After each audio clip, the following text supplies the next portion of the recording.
pendant an bi yɛlɛma ye centre technique ultra moderne zone aéroportière la o fana ka Clairefontaine de yo bolodana ma se fɔlɔ bura jigima kɔnɔ kunu a tun la ka Tanzanie coupe finale jouer maro peut-être bi bɛ Chine kan na Elebelal Touré fana ale fana ma se yan fɔlɔ son à part ça ul fila tɔ bolodana tɔ bɛɛ bɛ fɛn min Cili kɔlɔsiba ye bura fɛn min Samasa ale ni Ngolo olu fana donna ka yani Ngolo tun ka tila Coupe du Mali fana na Samasa kelen de tun bɛ donc fɛn min Fédération Mali football à travers le staff technique u ye wele bila joliba gardien ma n'o ye Youssou Kota Warren pour que ka taa Samasa épauler bura pour que entraînement ka se ka équilibrer information de y'o ye a wulila ka don parce que a donni kama dɔgɔtɔrɔsoba kelen pe dɔrɔn de tun bɛ yen n'o ye Samasa ye jigi tun ma na fɔlɔ Ngolo fana tun bɛ Salimale bolo o kama u ye Warren wele ka na fara Samasa kan walasa entraînement ka se ka équilibrer cogo min na voilà.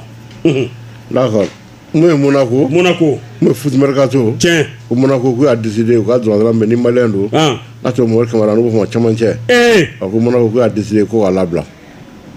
Obe aka ki banga goro. Abe ko le. Donc 4 matchs. 4 matchs de suspension. Au Monaco ko na ira ka foko vraiment ko ni ka cha kwa no fe. Ko sobe. Ni mo ko bora no fe. Ko lu be ala bla. U ta fere Saudi a? Au Saudi équipe chaman de ba no fe.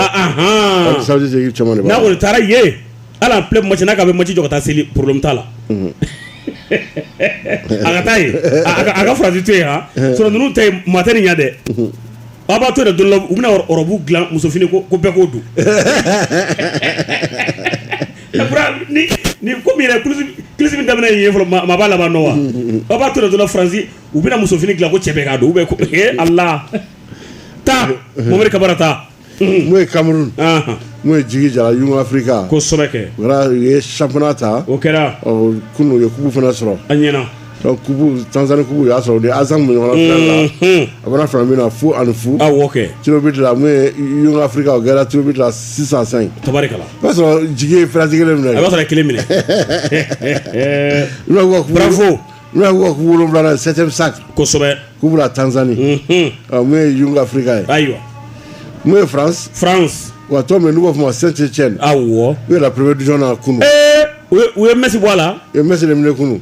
Allez, la Saint-Etienne, on gagne à 2. Kosobe. La Saint-Etienne, vous le connaissez.